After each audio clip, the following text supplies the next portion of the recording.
చూడండి ఫ్రెండ్స్, ఇవి రొట్టెలు. వీటిని దిబ్బ రొట్టెలు అంటారు. కొంచెం వేడిగా ఉన్నాయి కదా, ఇప్పుడే కదా చేసింది. చాలా అంటే చాలా బాగుంటాయి ఫ్రెండ్స్ ఇవి. అయితే ఇవి కనుక వారంలో 1-2 సార్లు కానీ తినగలిగితే ఫ్రెండ్స్, ఎటువంటి వాళ్ళకైనా సరే, బీపీ, షుగర్ ఇలాంటి వాళ్ళకైనా కానీ, ఎలాంటి వాళ్ళకైనా సరే కానీ చాలా అంటే చాలా ఆరోగ్యం ఫ్రెండ్స్ ఇది. ఇవి కానీ ఇంకా తినగలిగితే ఈ పొట్ట చుట్టూ పేరుకున్న కొవ్వు అంతా ఉంటుంది కదా, అవి కూడా తొందరగా కరిగిపోయే అవకాశం ఉంటుంది. అయితే అట్లీస్ట్ కనీసం వారంలో 1-2 సార్లైనా తినగలగాల. ఓకేనా ఫ్రెండ్స్? చాలా అంటే చాలా బాగుంటాయి ఫ్రెండ్స్. ఇవి కూడా నేను అందుకే తయారు చేసింది. చూడండి ఫ్రెండ్స్, ఎంత బాగుంటుంది.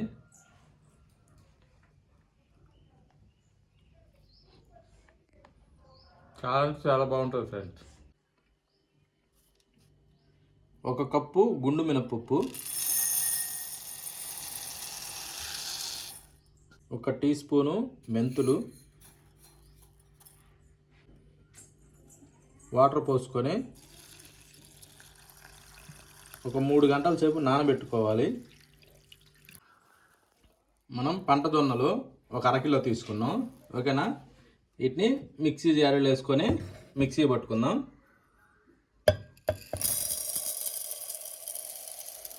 కొద్దిగా 2 సార్లుగా మిక్సీ పట్టుకుందాం. ఓకేనా ఫ్రెండ్స్?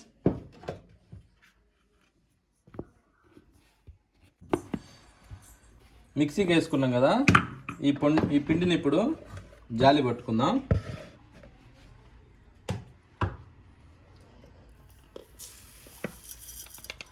ఏదంటే ఎక్కువ బరకుంటే దాన్ని మళ్ళా కూడా గ్రైండ్ చేసుకోవచ్చు.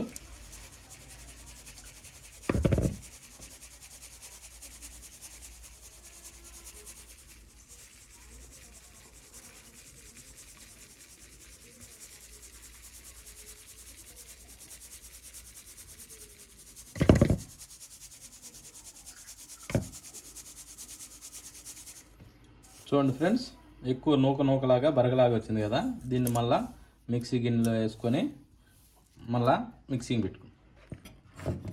దీన్ని మళ్ళీ దీంట్లో వేసుకుందాం.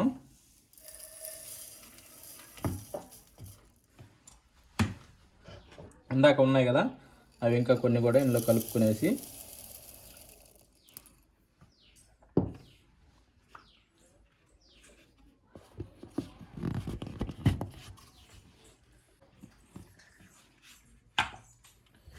గ్రైండ్ చేసుకున్న దాన్ని మళ్ళీ జాలి పట్టుకుందాం.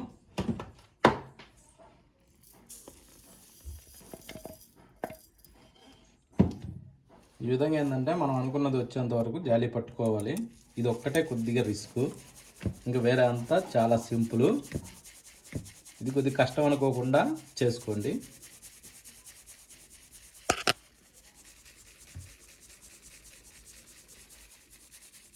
ఇవి మినపప్పుని 3 గంటల సేపు నానబెట్టి శుభ్రంగా కడిగి పెట్టుకున్నవి. ఇప్పుడు వీటిని మిక్సీ జార్లో వేసుకుందాం.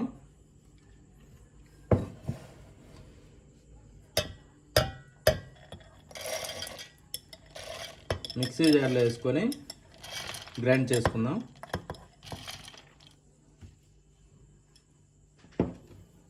ఇప్పుడు ఆ పప్పు మునిగే వరకు వాటర్ పోసుకోవాలి.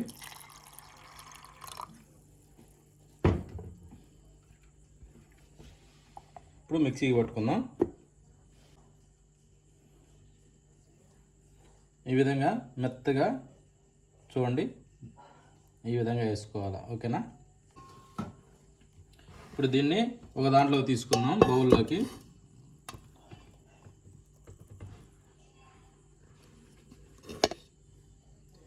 ఇంకా ఎక్స్ట్రా ఉన్న ఈ మిగిలినవి కూడా కొరవ కూడా వేసేసుకుందాము. ఇది కూడా సేమ్ ప్రాసెస్.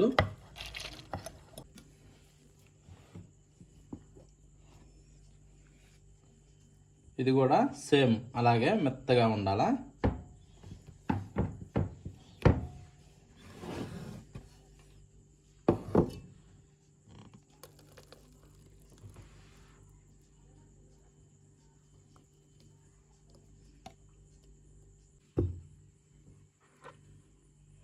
జొన్నల్ని మిక్సీకి బట్టి జాలి బట్టి పెట్టుకున్నది. చూడండి ఫ్రెండ్స్, ఈ విధంగా జాలి బట్టి పెట్టుకోవాలి. దీన్ని ఇప్పుడు ఆ మినపప్పులో వేసుకునేసి మిక్స్ చేసుకోవాలి.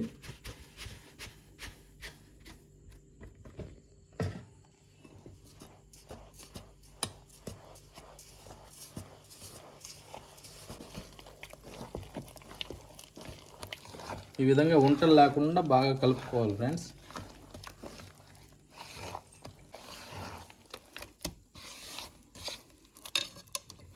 చూడండి ఫ్రెండ్స్, ఇట్లా బాగా మృదువుగా కలుపుకోవాలి. ఇప్పుడు దీన్ని ఎట్లా అంటే నైట్ మొత్తం నానబెట్టుకోవాలి ఫ్రెండ్స్. తెల్లవారి దీంతో పైన అప్పుడు దాకా పొంగుతుంది. మూత పెట్టి పెట్టుకుందాం. ముందుగా మనం ఆనియన్స్ని కట్ చేసుకుందాం.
ముందుగా కొద్దిగా మంచి నూనె వేసుకుందాం.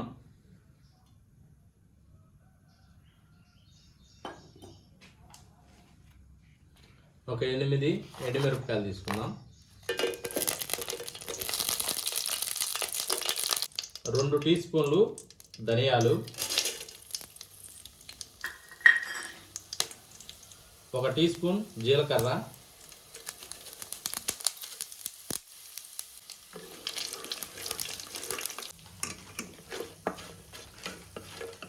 ఈ విధంగా కొద్దిగా కలర్ మారేదాకా ఫ్రై చేసుకుంటే సరిపోతుంది.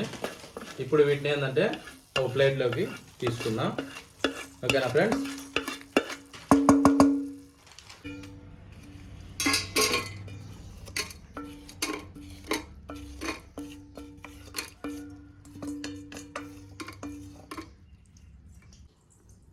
అదే బాండెట్లోనే ఇంకొద్దిగా ఆయిల్ వేసుకుందాం. ఇప్పుడు వీటిలో టమోటాలు,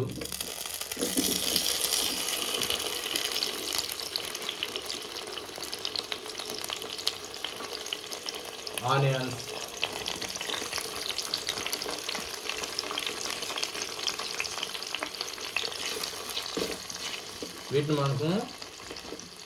వీటిని మనం ఫ్రై చేసుకోవాలి. అవన్నీ వాడాలి. ఈ విధంగా సగం వేగిన తర్వాత ఉసిరికాయ అంత సైజులో చింతపండు వేసుకోవాలి. వేసి దీన్ని కూడా బాగా దాంతో వాడుకోవాలి. ఇవి వాడేసరికి మినిమం ఎట్లేదన్నా కానీ ఒక 2-3 నిమిషాలు టైం పడుతుంది. ఓకేనా? చూడండి ఫ్రెండ్స్, ఈ విధంగా వేగితే సరిపోతుంది. ఓకేనా ఫ్రెండ్స్? ఇప్పుడు వీటిని ఒక దాంట్లో తీసి పెట్టుకుందాం.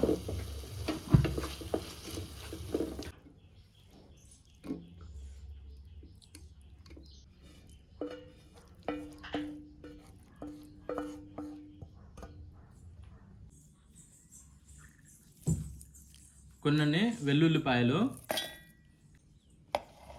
ఇందాక ఫ్రై చేసి పెట్టుకున్న ఎండుమిరపకాయలు, ధనియాలు, జీలకర్ర, టమాటాలు, ఆనియన్స్, కొద్దిగా చింతపండు ఇవన్నీ కలిపి చేసుకున్నాం కదా, అది ఇప్పుడు మిక్సీ జార్లో వేస్తున్నాను. ఒక స్పూను సాల్ట్ వేసుకుందాం, కొద్దిగా వాటర్ వేసుకుందాం, గ్రైండింగ్ చేసుకుందాం. ఇప్పుడు మిక్సీకి వేసి పెట్టుకున్నది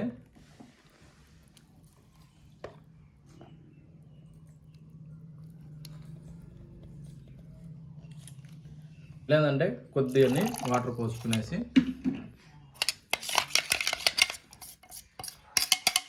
నేను చెప్తా. ఈ విధంగా అందులో వేసుకున్న వాటరు ఇందులో పోసుకుంటే సరిపోతుంది. చట్నీ ఇదేంటంటే కొంచెం చిక్కగా ఉంటేనే బాగుంటుంది.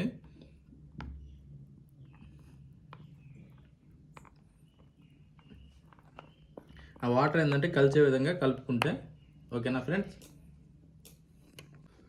స్టవ్ వెలిగించుకొని ఫ్యాన్ పెట్టుకొని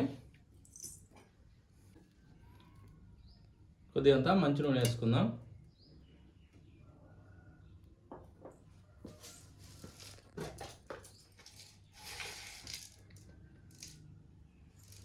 ఒక టీ స్పూను పోపు గింజలు,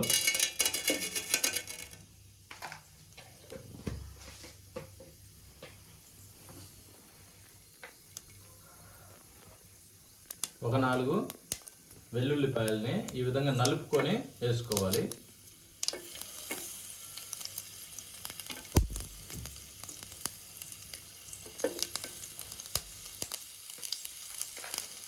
ఒక 2 ఎండుమిరపకాయలు సరిపోతాయి. అవి కొద్దిగా దోరగా వేగిన తర్వాత ఇప్పుడు కరివేపాకు వేసుకోవాలి.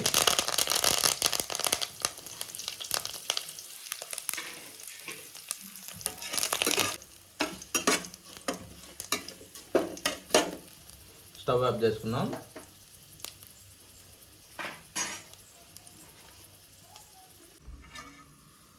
ఇప్పుడు దీన్ని దాంట్లో వేసుకోవాలి.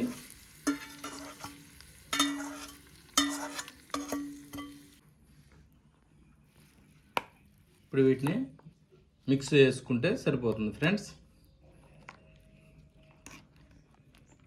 ఇది ఇడ్లీలోకి కానీ చపాతీలోకి కానీ దేంట్లోకైనా, ప్రతి దాంట్లోకి, రొట్టెల్లోకైనా దేంట్లోకైనా చాలా అంటే చాలా బాగుంటుంది ఫ్రెండ్స్.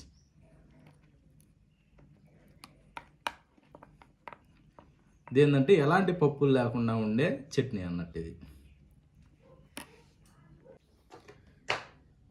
నిన్న కలిపి పెట్టుకున్న పిండి, జొన్న పిండి నైట్ మొత్తం నానింది ఫ్రెండ్స్. చూడండి ఎలా ఉందో.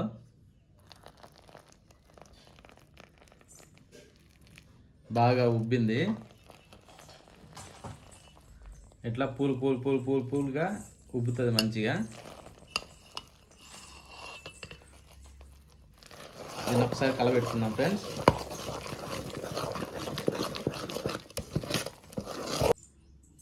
ఒక టీ స్పూన్ సాల్ట్ వేసుకుందాం. ఒక చిటికెట్ అంతా సోడా ఉప్పు, ఎక్కువ అవసరం లేదు ఫ్రెండ్స్. ఇప్పుడు దీన్ని ఏంటంటే సోడా ఉప్పు బాగా కలిసే విధంగా మిక్స్ చేసుకోవాలి ఫ్రెండ్స్.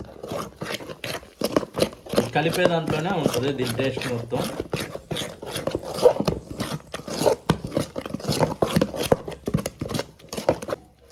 ఇప్పుడు ప్రిపేర్ అయింది కదా ఫ్రెండ్స్.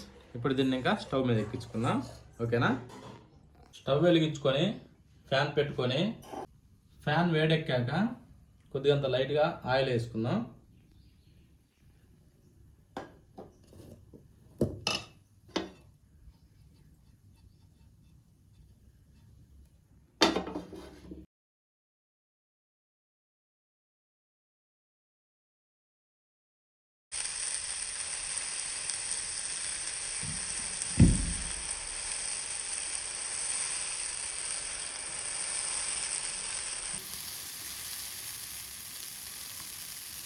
దీన్ని ఈ విధంగా చిన్నగా రౌండ్గా చేసుకోవాలి.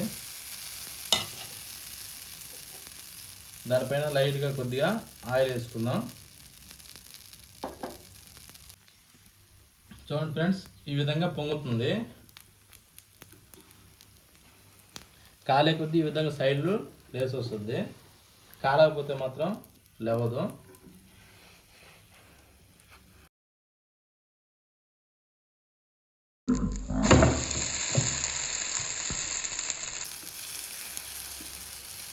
ఇదే దిబ్బ రొట్టె సార్.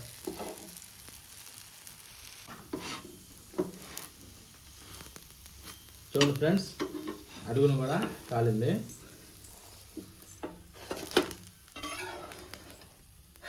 ఓకేనా ఫ్రెండ్స్?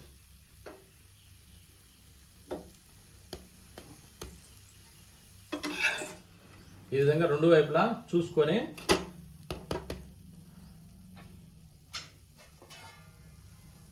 ఇప్పుడు మనం ఒక ప్లేట్లో తీసి పెట్టుకుందాం.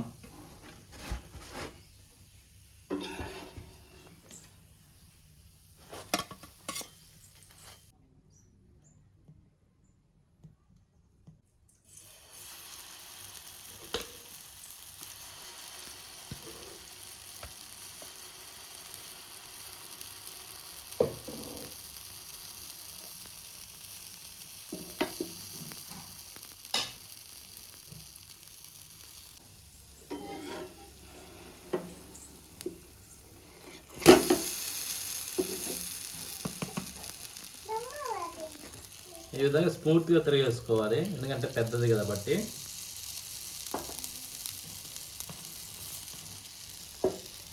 వావ్, సూపర్, భలే ఉబ్బుతుంది కదా.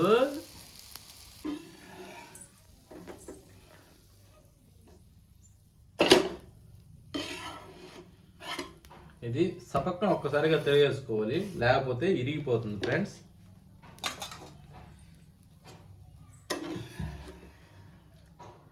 రెండు వైపులా కాలింది కాబట్టి ఒక ప్లేట్లో తీసి పెట్టుకుందాం. చూడండి ఫ్రెండ్స్, ఇవి రొట్టెలు. వీటిని దిబ్బ రొట్టెలు అంటారు. కొంచెం వేడిగా ఉన్నాయి కదా, ఇప్పుడే కదా చేసింది. చాలా అంటే చాలా బాగుంటాయి ఫ్రెండ్స్ ఇవి.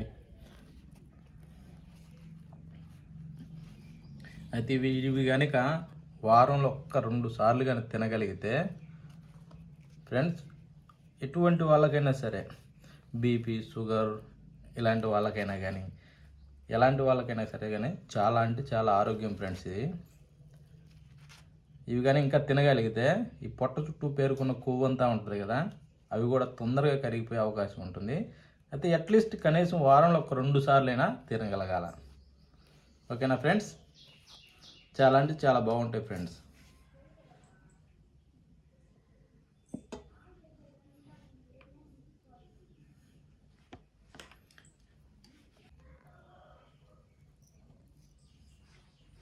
ఇవి కూడా నేను అందుకే తయారు చేసింది. చూడండి ఫ్రెండ్స్, ఎంత బాగుంటుంది.